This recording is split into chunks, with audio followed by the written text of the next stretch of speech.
Um, as I mentioned, as David mentioned, Jack may be joining. Can we confirm, John, are you recording? Oh, John, yes. John, we're going to start. Are you recording? You're good? Yeah, we're live. Okay, Okay, right, we're go ahead. live. Sorry, Okay, Judy, go great. ahead. No, that's fine. So if you can just make note of that, Jean. Attest to publication. I saw it posted at the bank. Thank you, Joni. Roll call, as I mentioned, we're all here, except Jack, who may be joining us in after a while. Approval of the agenda. I make a motion to approve the agenda. Second. I'll second. Motion made by Shelley, seconded by Lori to approve the agenda. All in favor? Aye. Aye. Aye. Opposed? Motion carried. Thank you. I will read the Bangor School District mission statement. Bangor Pride, a small school, building big futures. An innovative small school creating excellence through personalized learning and relationships for all. Student-centered, safety, opportunities for all, small class sizes, physically sustainable, foster community, continuous improvement, professionalism. All right, we'll start with the district COVID-19 updates, informational. Mr. Brockup and Tammy. All right. Well, first of all, I think it's perfect that you just read those values we hold, and student-centered and safety being two of those first things as far as values we hold. What I hope to share tonight is a little picture of where we are as a district and kind of what we've been through in the last week, a little over a week, and 1 week since our last board meeting. A lot has changed, and we want to be responsive to that. I apologize for needing to call the special meeting, but hopefully, as you see, as we go through the evening, you'll understand the why behind that, and hopefully we can take some action to ensure that we start our school year on September 1st with all of our students safely into school. So that's our number one priority. So going through the presentation, you'll remember part of our plan that we approved last week is we talked about a layered approach to combating COVID-19 that has to do with physical distancing, masking, hygiene, limiting time in crowded environments, avoiding touching your face, all of these things, vaccines, quarantines, isolation, all of them play a part in the reduction of spread and combating COVID-19. So we're going to talk about multiple things in multiple of these areas as we go throughout the presentation that the district has done and is proposing to do moving forward. So the current status, I think, is important for our community to hear and important for the board to understand kind of what has happened. So we hit a place this week where we had 12 cases reported to the district, positive cases of COVID-19 over a 10-day period. This included students from the elementary school, middle school, and high school, as well as staff members. So across the board, 12 in 10 days. As of Saturday, when the initial email went out to the district, 6 of those cases involved the football team. Since that, and today, Tammy can give you an update on this, we have had 2 more additional reported cases, neither of those resulting in any additional action. Basically, we had kind of knew in families or in groups, and these people had been already had taken the actions that they needed to. So there's no additional contacts because of those. But that's 14 cases over a 12-day span. So a pretty significant number. For context for the district, and this number is an interesting number for a number of reasons. One, the testing was not available last year at the beginning of the year as it is right now. But basically we looked back and we're just under 40 cases total for the entire school year last year. And we're talking 14 cases in the matter of 12 days right now. So the rate is definitely something that was concerning to us and is concerning to us as a district when we look at that safety piece. The last recorded case before these 14 was in March 2nd of 2021. So we've had a really, really good stretch in our schools and in our community where we've been able to keep COVID away. I think the entire community, the entire state, I think was able to really relax a little bit this summer and experience something that felt an awful lot more like normal. That's where we were coming off of a gap of that long without any positive cases. I'm sorry, I didn't mean to do that. I pushed the wrong button.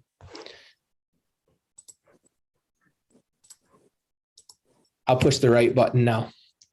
So based on the board approved plan that we worked through last week, you'll remember we changed to be more in line with the county's guidance as far as what close contacts are and how we look at close contacts. So the close contacts language at the top of this is all copied and pasted directly from our plan. The close contact language at the top of this it had the direct physical contact, had the contacts with persons, respiratory secretions. That section is the exact same identification as it was all school year last year. We now have exceptions that are in place that were not in place last school year based on if both people involved in a close contact, the positive person and the person who would be deemed a close contact are wearing well-fitting masks. When 2 masks are in place, we would not have to exclude the second person. That's the guidance. That's one of the exceptions we put in place. Additionally, if there would be an exception to exclusion or identification as a close contact, if the person exposed had themselves been positive in the past 90 days prior to exposure. So there's a level of immunity there. They would not need to be quarantined there. There's also advantage to being fully vaccinated, that if you are fully vaccinated and are not experiencing symptoms, you would not have to quarantine if you were in close contact with a positive person. This was in place, this has been in place, and this is how we identified close contacts throughout this outbreak of 14 cases in 12 days. So the exclusion, the quarantine, the exclusion from school, the guidance on this, the safest guidance continues to be 14 days from last exposure, no test required to quarantine, and they would be able to return to school. We are also accepting as a district the 10-day from your last exposure. And they could come back sooner without a test. As long as they're asymptomatic, they would mask then for those last 4 days of their quarantine period and return to school. So again, putting some ways to get students back into the school quicker. They could also quarantine and get tested for COVID-19 within 6 to 7 days, and then they could return. The guidance is a little bit, the guidance says 8 days. We actually had 7 days in our plan, and that's what we've been acting off of because that was what the board approved. But they could return after that with a negative test. So we are offering the shortened quarantine, shortened exclusion options, and still asking people to wear the masks for the full 14 days when they return. Close contacts to a household member is a different situation, and we laid out the difference for that.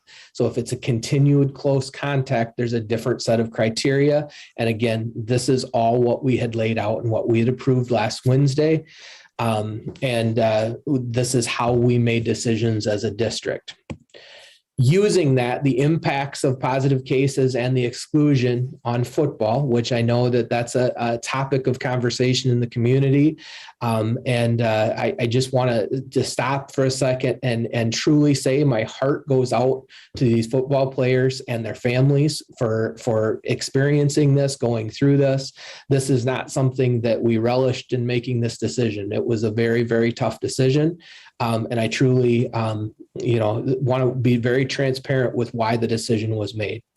So on Saturday, it was determined that 14 players out of a total of 44 athletes would be able to continue practice on Monday. So the rest would have been either a positive case or excluded due to the guidelines that we have in place. So the administrative team met Saturday with the athletic director and head coach. And it was determined by the team that our best course of action was to stop the spread of the virus and put stopping the spread ahead of continued action. And we canceled practice and canceled the game this Friday to make sure that we stopped that spread that was happening within that team. We would wait then for excluded players to have their time out before we would resume practice and competition. Additional positive cases continue to be identified over the weekend and through today that we've been notified. Tuesday, a plan of action. Yesterday, plan of action was put into place to return football to organized workouts and organized practices. We have that plan in place for a film session that's happening tonight. And then the next couple of days, some weight training and running, getting kids that are eligible back. And we will have a large number of students that are eligible to return on Monday and Tuesday next week. They will be able to meet as a team, practice, prepare for the game Friday night. And ultimately, I think it's important that they have a voice in whether or not they feel they have enough athletes to go compete on Friday night. So we hope that they're able to return to action on the 3rd.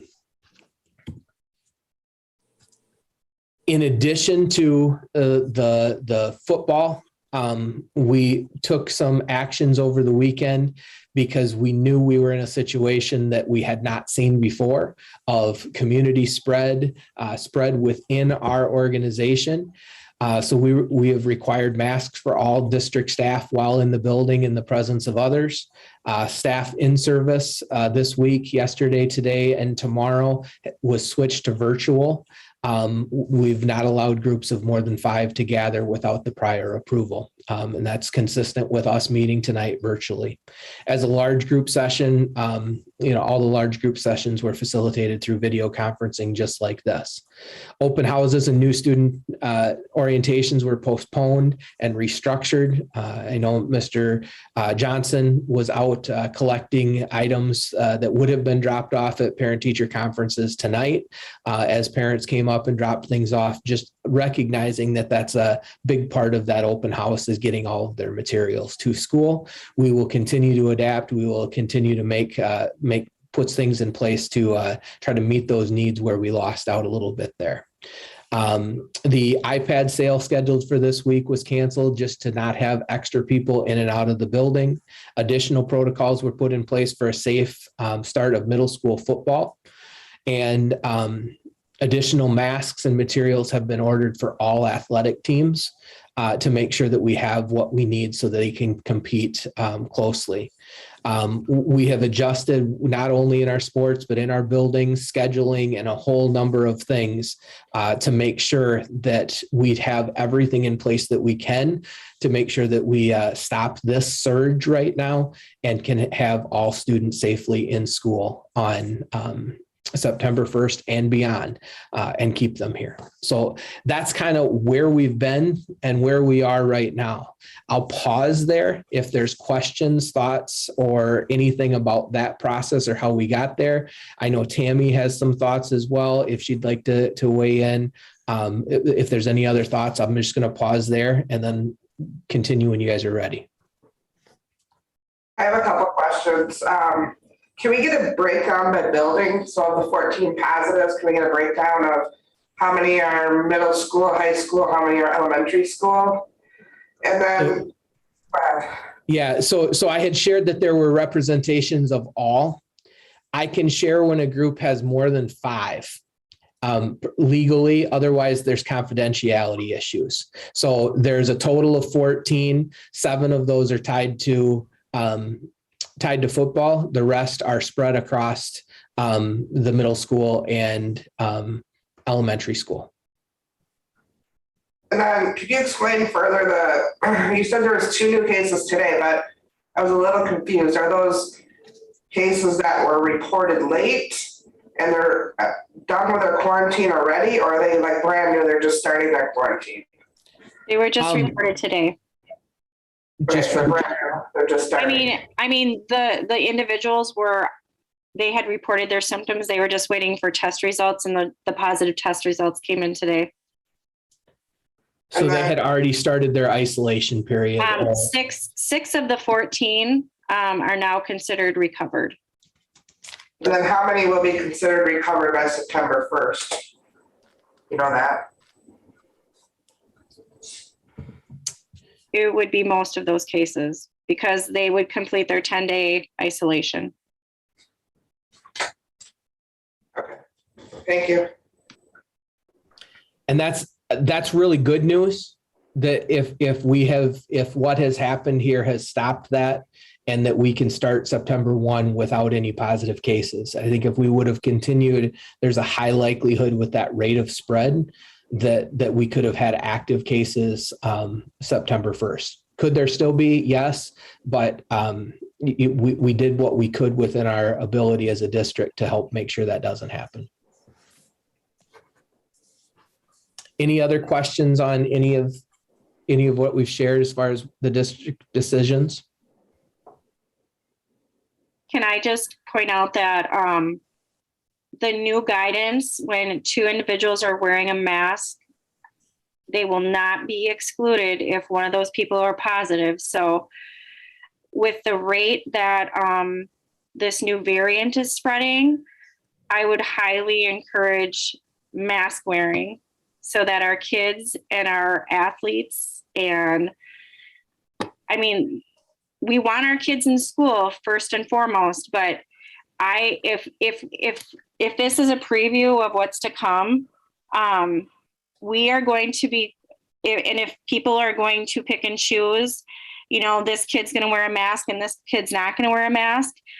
And if this is a preview, I would just very highly encourage masking in school, when that way we're not excluding these kids that are considered close contacts if mask wearing is consistent and across the board. So Tammy, I want to clarify, Tammy. So if I am wearing a mask and I'm exposed to someone with positive COVID and they're wearing a mask and I've been exposed, I will not need to quarantine if I have a mask on. Yes, that was new guidance through DHS for this school year. All right.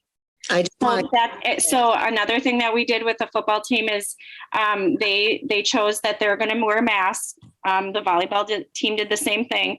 They want to wear masks so that they're not, if someone else becomes positive, they're not all going to be considered close contacts. So are you saying that we're going to wear masks when they're playing and practicing? They have been, yes. And they will when they're playing as well. I for sure volleyball has been. We talked to the football team. That will be up to them, but they're determining. Okay. And we are purchasing masks specifically for football that are meant for that, that have good reviews. So we're trying to make it so it's not going to be comfortable for anybody. Nobody wants to wear masks. None of us are wearing them right now because we like having them on. We're in separate places so we can have them off, and we like that way. But we are making efforts to make sure they have all the materials that they need so that they can be successful out there and not have that transmission and not be the close contact and excluded again. I think that's really important to note, where we learned from this. I think, like I said, we got very comfortable throughout the summer, and we had this come in faster than what we would have anticipated coming in. We've learned from it. We're moving forward, I believe, with a better plan that we shouldn't get back to this place again. And I will stress that the football team didn't do anything wrong. It happened, and it happened really, really fast. So I think that's just important that we recognize that. They're following the same protocols, doing the same thing as every other district around us. We got unlucky.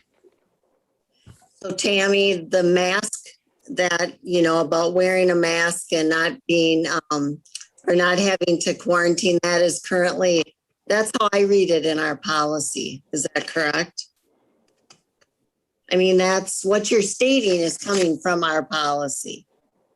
Yes, and I just wanted to point that out because last year, even though we were masked in school across the board, last year the guidance was that if there was a positive case and you were within 6 feet of that person in the classroom, on a bus, on the field, wherever you may be, it didn't matter if you had masks on, if you had barriers set up. Those people were considered close contacts and excluded for merely being within that 6 foot range of somebody. So that's what we've learned, right? We've learned that the masks are helpful that way. Okay. All right, I'll kind of continue with what I've got here. Just kind of continue to walk you through and then give you the administrative recommendations. So we did meet with La Crosse County Health Department and Dr. Warsing on Monday. And we did define, the county helped us define that what we had was an outbreak. And the outbreak is defined as 3 or more connected, linked cases within a group. So there may be times that we could be at 3 right now within elementary school, for instance. They are not linked. And if they're not linked, that doesn't show community spread. So there may be times where we may be 3 more, 5, 6 cases that are not linked that we will just continue to go. But when we see an outbreak, we have 3 or more that are linked within a group. And that's what the county has identified here that was clearly happening with the football program. Our close contacts and exclusions are in line with the county guidance and recommendation, and they felt very strongly that we have a good plan in place as far as the exclusion recommendations, as far as the time out and who we're deeming as close contacts. The county stressed to us as a strategy moving forward, continue to promote vaccines, continue to promote mask wearing, and continue to increase testing capability, which we have our training coming in Monday for our local testing that will be available but not required for families. The county also supported a reduced exclusion requirement when vaccinated or when both people are masked, which is exactly what's in our plan.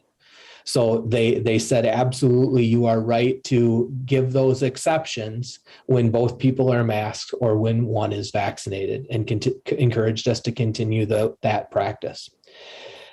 In that conversation, we were also reminded and given information about the WIAA's return to play physical form, stating, basically identifying that when a person, a young person, any person has COVID-19, there could potentially be some complications, especially with the heart, that are related to that COVID infection.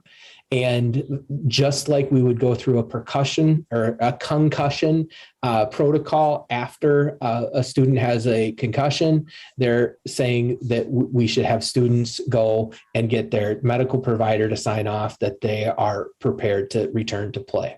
So that was a good part of that conversation. And again, just making sure that we are taking the right steps to make sure that our students are safe and ready to play.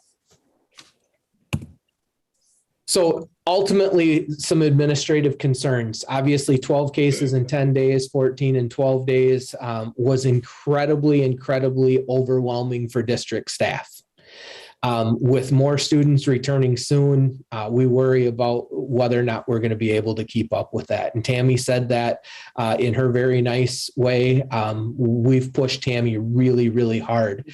And Tammy's been in a tough place, and I can't thank her enough for her work that she's done over the past week.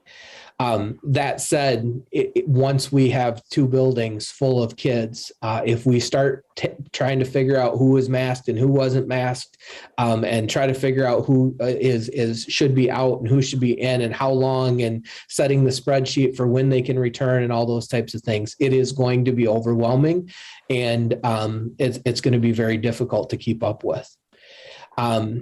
We identified that this spread, the identified spread in this case happened incredibly quickly.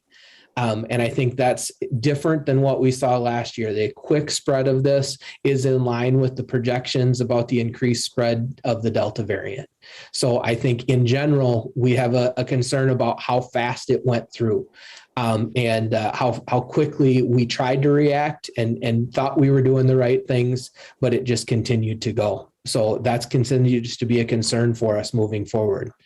The amount of cases and the rate of spread were like anything we experienced at all last school year. So there was one point in time last year where we had about 55 to 60 kids out of the district excluded.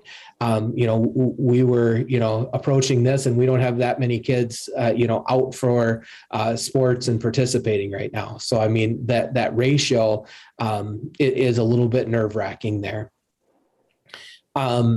The district responded to local and county data last year. This is very different. And what I mean by that is there are districts across the state right now having discussions about whether to mask or whether not to mask. And they're basing those on, well, the trends say that it's coming, we need to be cautious. And they're basing it on someplace else. What we're coming to you tonight is we're telling you this isn't someplace else. This is our school community, and it is affecting our students and our staff. And there's a concern that we will not be able to operate if we continue an infection rate the way that we were headed. So I think it's just important that we know that the administrative recommendations that we're going to talk about are based on that, not on a global concern. With the start of school just around the corner, we as an admin team begin to discuss whether we need to consider masking requirements, limiting visitors. We have a volleyball tournament coming in tomorrow night. Are we going to limit visitors? Are we going to ask them to mask? Are we going to limit the outside groups that have been on the agenda every month? And are we going to start to restrict those to make sure that our students have a safe environment that we can be in school every day beginning on September 1st? So those are questions and concerns of the administrative team. So I will stress again, our current plan that was approved last Wednesday is a really good plan. And I feel confident in that plan moving forward. And I feel the voices, I've heard the voices of this community speak very loudly that masking should be a parent choice, that vaccination should be a parent choice, and that the testing should be a parent choice. And I agree with all of those things. Absolutely 100% they should be a choice. And that's what I brought to you last Wednesday. That was what you approved last Wednesday. Right now, we're in a situation that goes above and beyond where we were last Wednesday, which is why we will look for a short-term masking requirement so that we can keep everything else functioning as normally as possible. We talked about the plan that we approved last week being adaptive because we knew we would have to respond. I didn't know we'd have to respond within a week, but we knew we would have to respond. The district level data that's presented tonight is the reason we're here. So again, this is not someplace else. We're just looking to make those adjustments to the adaptive plan so that we can get through this situation. So right now, and I put 3 asterisks by this. Ultimately, tonight, we're looking for the ability to implement a temporary masking requirement effective through September 24th. Gives us about the first 4 weeks of school, 17 days of school, so that we can make sure that we start the school year out on the right foot. That's the first action item that we're going to put in front of you tonight. If that action item is approved, the next 2 we probably don't even need to discuss, because that has to do with visitors and those outside groups. And I think if we don't require masks for this period of time, we should consider those types of things. If this is approved, then I think we can skip those and go forward. So with that, I mean, this would be a great time to have a little conversation and discussion about that recommendation. And if the board feels that that's a good recommendation, or if you'd like to tweak it a little bit before a motion is made.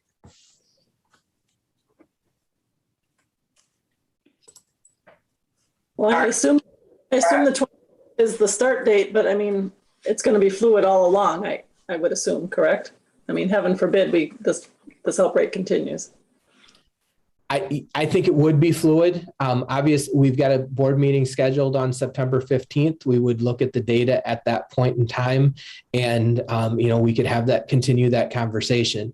I will tell you right now, short of another outbreak type status where there are those connected cases within a group, my recommendation, with a few cases here and there, will still be to return to that parent choice and that student choice after September 24th.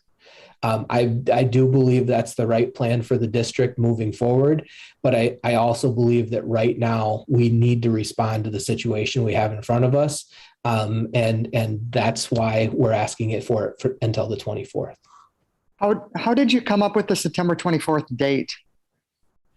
So the big thing is looking at a period of time that was reasonable. We looked at the whole month of September, and I thought, we can probably back it off a little bit. I want to get beyond the holiday weekend. I'll be completely honest with that, because I see gatherings occurring that weekend, and I think we want to get beyond that holiday weekend. So if we go 4 days beyond it, will we have enough data to know if we had any spread during that holiday weekend? Or, would 7 days would 9 days give us a little bit better information after that? It gives us time to make that decision from the board perspective on the 15th. So it's just a number we put out there. I think you could say that you'd rather see the 17th and evaluate on the 15th. And I think we'd still feel good with that, knowing that we could start the year in a way that we could see how it's going to, see how students are going to come in. I think with the data we currently have, with the majority of the cases, unless things change, we could have 10 more cases tomorrow, we don't know. But if we start school with basically nobody in quarantine or nobody positive cases, and we don't have any outbreaks, so the linkage of the 3 cases, I think it should be reviewed on a weekly basis. Otherwise, I don't know how we put a number on it. We could go 3 weeks of school with 0 outbreaks, and we're requiring these kids to wear masks. So that's just my opinion. I think it should be reviewed weekly.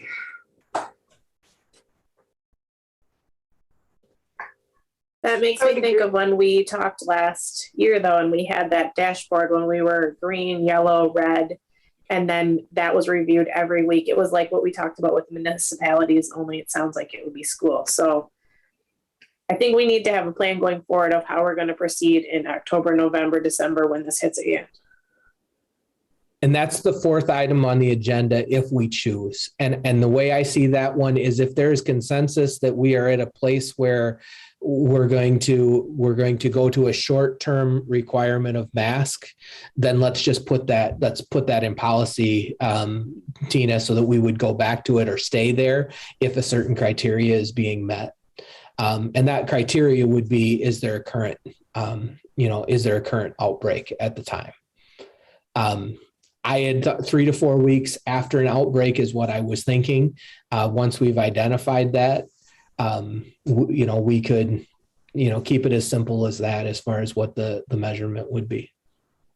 I guess Mr. Rockoff? it just, Yeah, go ahead, Tammy. Sorry, I just see Dr. Warsing's on here too, and I was wondering if she could give some input. I think Shelley had a comment first, I think. if Dr. Worsing wants to add information, that's fine. I can hold off on my question, I guess. No, really, go ahead. Make your comment and then I can comment. Okay, yeah, I guess just going out through the 24th, and I understand your reasoning, David, with the holiday weekend and things like that, but that is just a long time after this current outbreak that has happened. There will always be a holiday coming up, and it is something that I didn't agree with last year that we went, we got to get through the Christmas holiday, then the New Year's holiday, and then, we're always looking at holidays coming up in 2 to 3 weeks, then we got to go 2 to 3 weeks after that, and nothing happens and nothing happens. No, I don't want an outbreak to happen, but to always kick the can down the road and have demanding masks be worn, make it mandatory that masks be worn in the school when there is such an opposition against that. I want the people to trust that we're handling it the best we can with as little invasiveness as can be. With our meeting on the 15th, if we say through the 17th and we can review it on the 15th, if things still look really bad, then with a meeting coming up in 3 weeks, I would be more comfortable with that, I guess. I would be comfortable with that too. Dr. Worsing? No, I like the idea of watching if there is an outbreak and having something that you could do more automatically. So to have that policy in place saying we've identified an outbreak so that you can act more quickly. I think as we've seen with this outbreak, if we even wait a few days, it's too late. There's already that many more cases. So to be able to, for the administrative staff to be able to have that ability to act very quickly without having to call for another meeting every time would be very helpful. And as far as how many days, I mean, that's really up to you. I would recommend at least 10 to 14 days after the outbreak is identified, when you think about how long it might be before symptoms start to develop. With the Delta variant, we're seeing that the symptoms do seem to develop more quickly than the original variants. But you still want to make sure that if you're going to put in some sort of mitigating strategy, that you are covering the amount of time that you need to stop that outbreak. So Dr. Worsing, do you think it would be reasonable for us to, talk about it again on the 15th?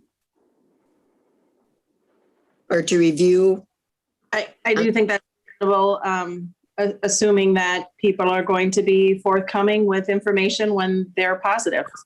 Hopefully that's being shared. And I know when we met with the county on Monday, there was a discussion there as well that the county needs to do a better job communicating with us, just as they're asking us to communicate with them, that if there's cases within our district, within our school buildings, that we're sure that we're being made aware of that.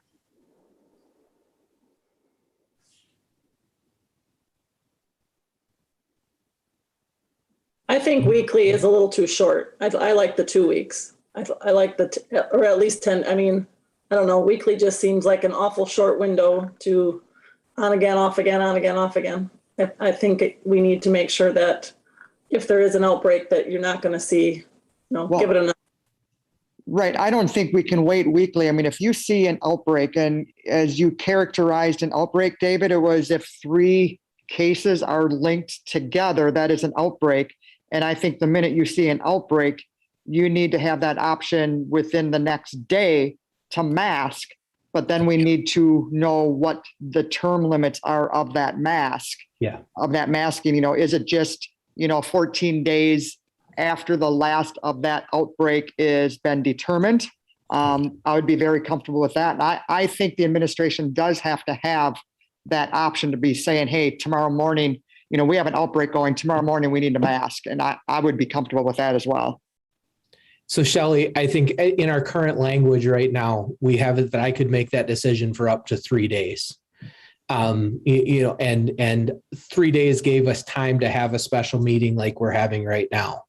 I think that's the item number 4. If we can get to that, if we feel like this is the good plan moving forward, then we would look to just extend that. I could make that decision for up to 12 days or for, up to 15 days or whatever the number you guys feel comfortable with, me making that decision. I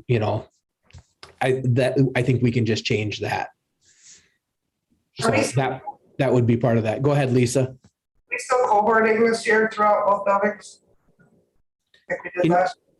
Can What you did say that again? Lisa? Yeah, I didn't understand you, Lisa. Still cohorting, like keeping everybody separate. The first grade class goes to recess by themselves. The second grade class goes to recess by themselves. Are we still? I'm going to let Mr. Johnson respond to that as far as the elementary. And I know that it's kind of similar at the middle school, high school, but Mr. Mulliganberg can jump in too. So we won't be going as last year we were outside recess and just as individual classrooms. And this year with some of the adjustments based on feedback from families and mental health concerns for the kids and all of those types of things, we expanded it to grade level, although the interactions are outside for the most part. K1, 2, there will be a little bit of crossover between a couple classes, but that's getting classrooms or getting school to look more normal. And that was desired by the community for sure, and certainly by the students. So it's not as, I would say we're not nearly as restrictive as we were last year, but we responded with the information we learned from last year to make this year more, let's say, normal feeling, but just in terms of switching, without going all the way back to 100% normal. But we learned a lot from last year, and we were very good at what we did, and keeping the virus, at bay in our school. And I think we can do that with the current practices we have. What I do believe is with that swing back to more of a normal setting, having masks as an option to have at least get this school year started, get this behind us and get in the flow of things so we can continue to learn and evolve as we go along. But I think based on all the changes, the positives that we've made, masking is a pretty minimal short-term type possibility to help us stay in school, help our staff be in school, help our kids be in school. That's what we want. At the end of the day, we want to be ready to go September 1st. And we did a good job. I think we put a lot of thought into place on how to do school better than we did last year, more inclusive, yet still implementing a lot of the things that we learned.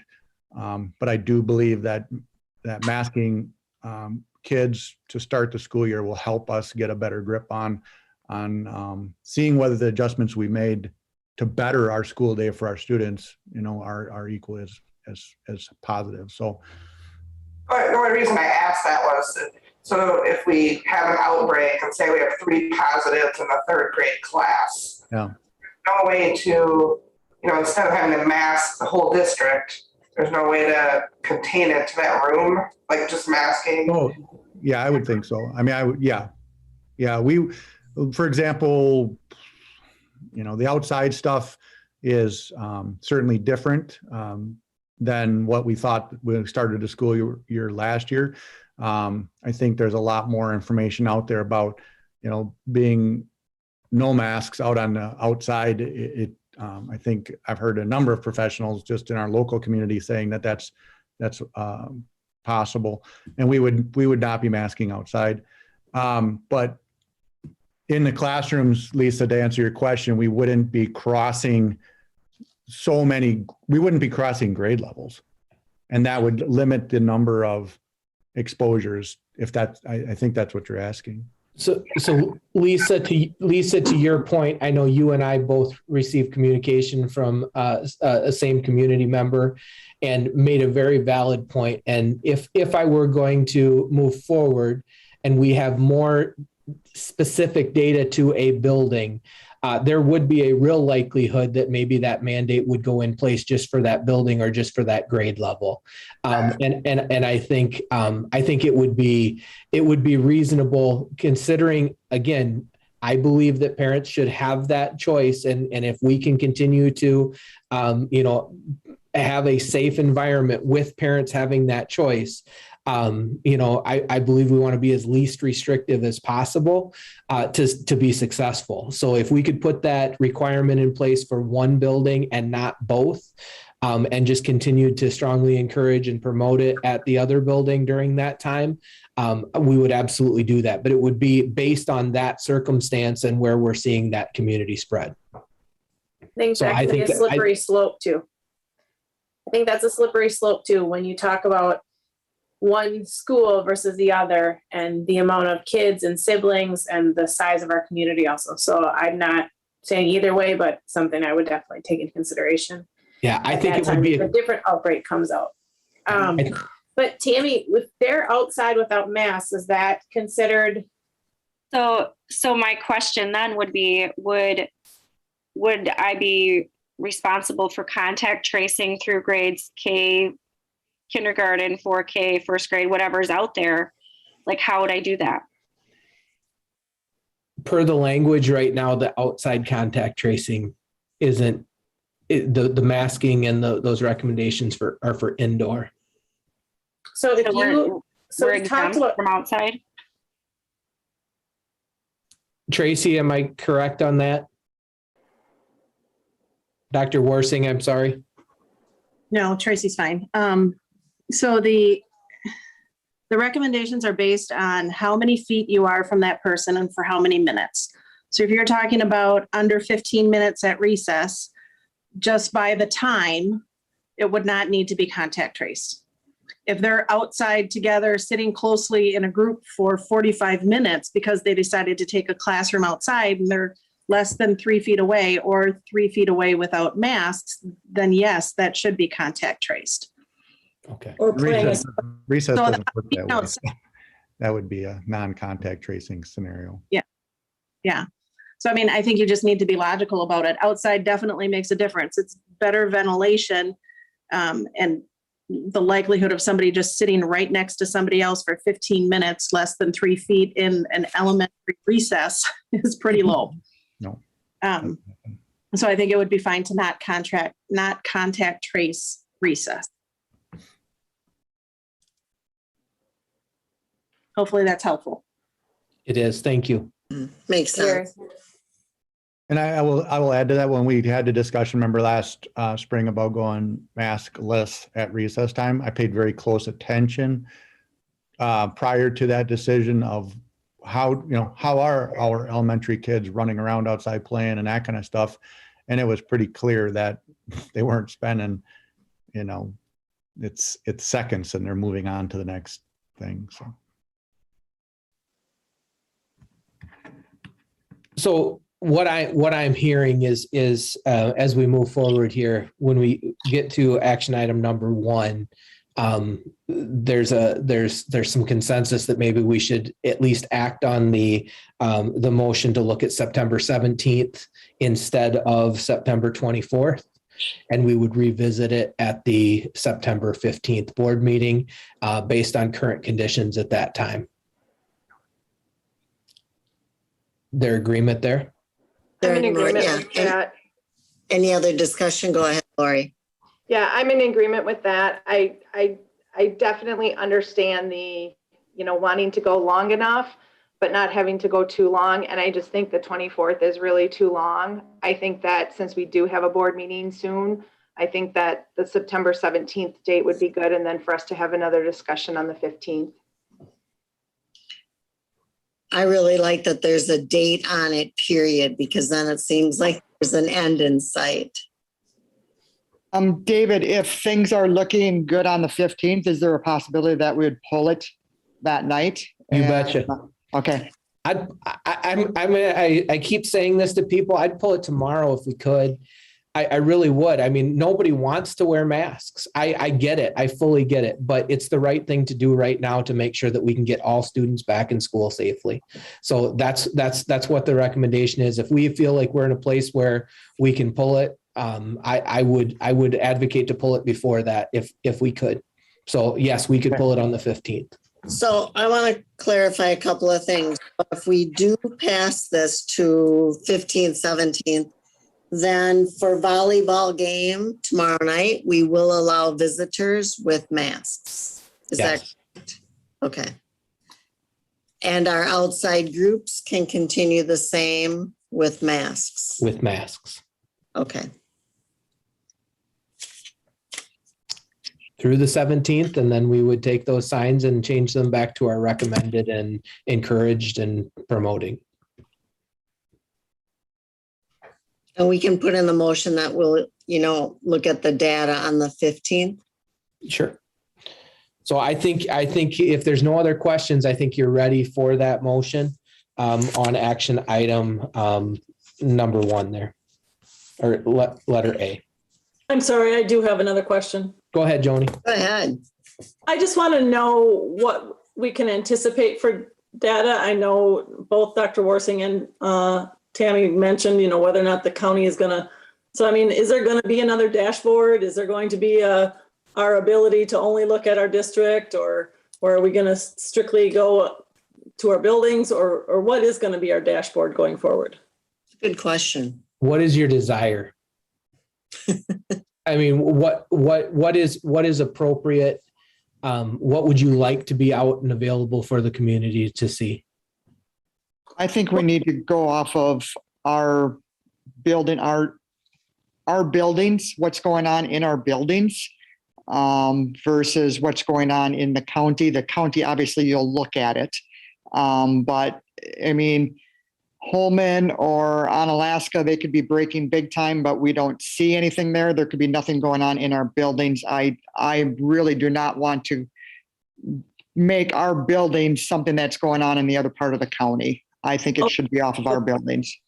I don't want to go back to county, but I didn't know if they were even cooperating enough to give us our municipality again, like they were before. I mean, I know we questioned whether or not that was even accurate before. So I didn't know what was even out there for us at this point. The I way think we, if we can visually do it by our schools and as parents, they can go in and see that, it would be helpful. I think it would reassure people when they're coming into school, one way or the other, what those numbers are. What would be most helpful, Tina, for parents? School information, municipalities?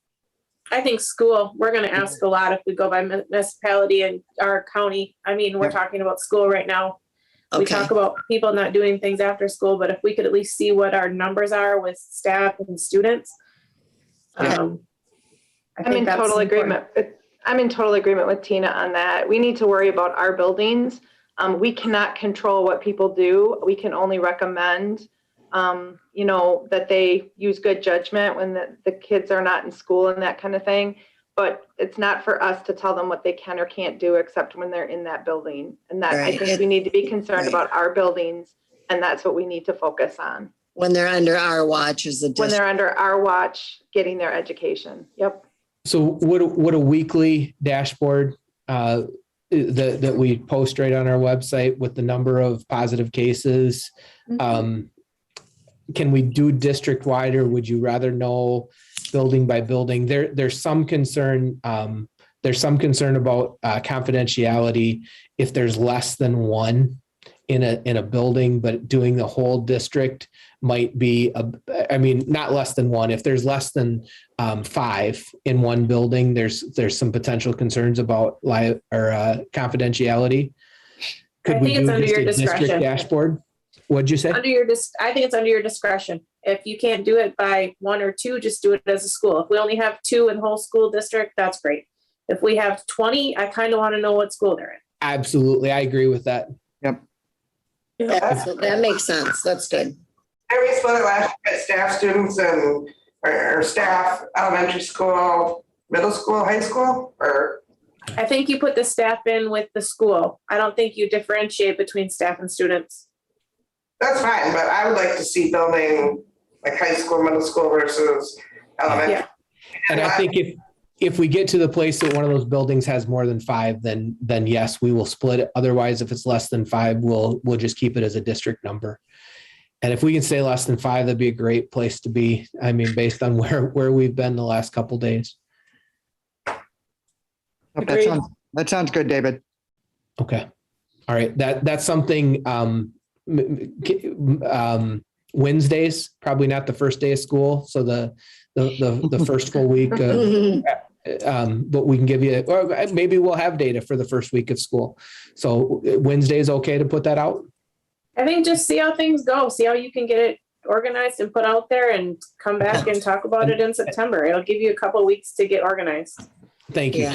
Appreciate that. Give it a little time here. Okay. We will be transparent. And I think that's just, I wanted to really walk through tonight the process that your admin team has gone through. And I will say the admin team is not, one of us, it's the team, the discussions, including the coaches, including the athletic director. This is a team decision. Tammy's been incredible. Dr. Warsing's been incredible. The county was very helpful in this conversation. But I wanted to be very transparent with that whole process. We're not trying to hide anything. There are definitely cases happening, and we want to make sure that we're being responsive to that. So I'm glad that we had this opportunity to kind of share that tonight of what we've been through. So we will make sure that happens. Tina, to your point, thank you for giving us a little time to make that presentable and so it's understandable.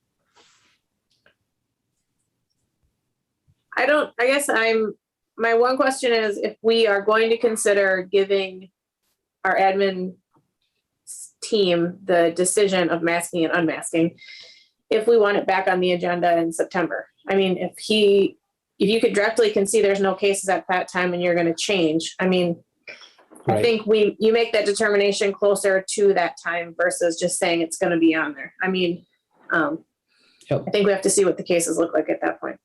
I think that would be good. And Tina, I guess to your point, how I'm interpreting that is if approved, this discussion about a temporary way to start the year, we would skip items 2 and 3 on our agenda tonight.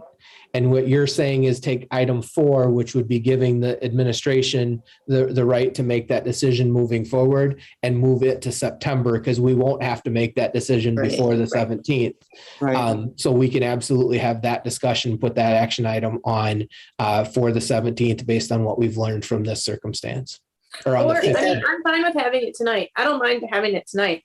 But then what I'm saying is if we do that tonight, then I don't know that it needs to be another conversation in September, because then you can see it and see the numbers and make that decision. Yeah. That's what I was kind of saying. Well, let's take the first action item. I would ask then to remove the second 2 if this is approved, and then you could have a discussion of whether you want to make a motion or leave it till the 17th. So, but I think it's time to act on the first action item. Okay, I'll make a motion to approve the mandatory masking for all people aged 2 and up while in the Bangor school buildings in the presence of others through September 17th, 2021. I will second that. With the revisit on the 15th, correct? Yeah, with the revisit on September 15th at our regular monthly meeting. Is that second still good? Yes. Thank you, Joni. Okay, motion by Lori, seconded by Joni, to start a temporary mask requirement mandate until September 17th, 2021 in both buildings for ages 2 and up, when around people. And with revisiting September 15th at our regular monthly meeting. Did I miss anything? All in favor? Aye. Opposed? Motion carried. Thank you. All So right. As I said, then I would ask that we do not need to discuss the next 2 potential items. right, then- someone should make a motion to remove those from the agenda, David, I think, or not. Yep. Perfect. I'll make a motion to remove subject B and subject C from the agenda. I'll second. Motion made by Shelley, seconded by Tina to remove items 3B and 3C from the agenda. All in favor? Aye. Aye. Opposed? Motion carried. Thank you. And item D regarding the outbreak initiated temporary mask requirement. Do we want to wait till September to discuss that?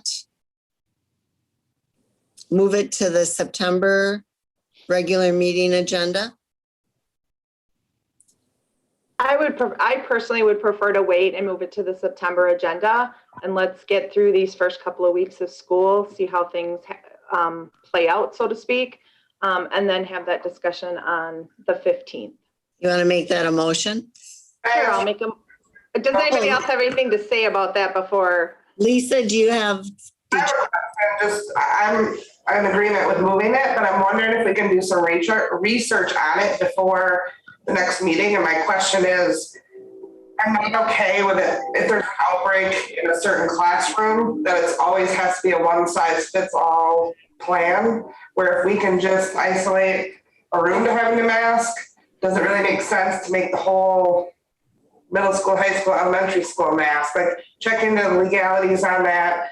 And to Tina's point, I understand what she's saying, but if it's a household member, they're going to be in quarantine anyways, right? So they're not going to be coming to school and spreading it around if they're in a different classroom, I guess is They where. should, if they haven't already tested positive and spread it to that area.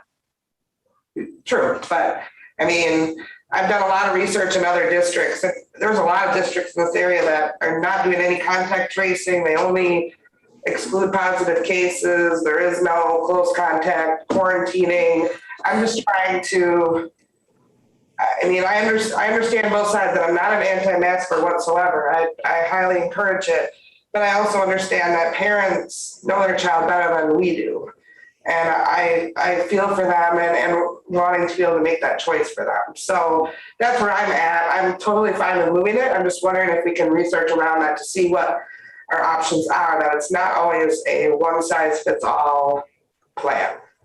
And if we can't do it, I guess we can't. But if we don't know, I mean, I would sure hate to bypass that if it's a possibility. I think it's a great idea to get the research on it and see what we are able to do. So maybe David, you could share that, do some research and share that with us on the 15th, and that might help us make a better decision then. Yeah, I think what the other part will be interesting is everybody will be back in school now. And we'll see. We'll see. Again, I hope this was a fluke. Again, the football team did not do anything wrong here. They were acting just as every other community. They got unlucky here. Hopefully it was a fluke and it doesn't happen to any other school district surrounding us. And if it hasn't happened there and it doesn't happen again here, that is great news for everybody. And we'll know a little bit more about that by the 15th, because school will have gotten into session in all those districts. And I am hopeful with the mitigation strategies that we just okayed, that hopefully in our district, we can be very hopeful that it'll come to an end. Yeah. I think the first 2 weeks of school are probably the most important weeks. Yeah, absolutely. Establishing those routines. So then, Julie, are you looking for a motion then to move that to the? Yeah. Oh, Lori, were you going to make? I'll make a motion to move the discussion related to the temporary mask requirement to the district numbers. Move that conversation to our September 15th. Well, you should look at how it's written on the agenda here, because you're Just item D. Yeah, you can just say item D, because it's giving Okay. authority to make a temporary mask. But Okay, I'll make a motion. I'll make a motion then to move item D on here to our September 15th meeting. I'll second that. I'll second that, Julie. All right. Motion made by Lori, seconded by Shelley to move item 3D to the September 15th regular board meeting. All in favor? Aye. Opposed? Motion carried. Thank you.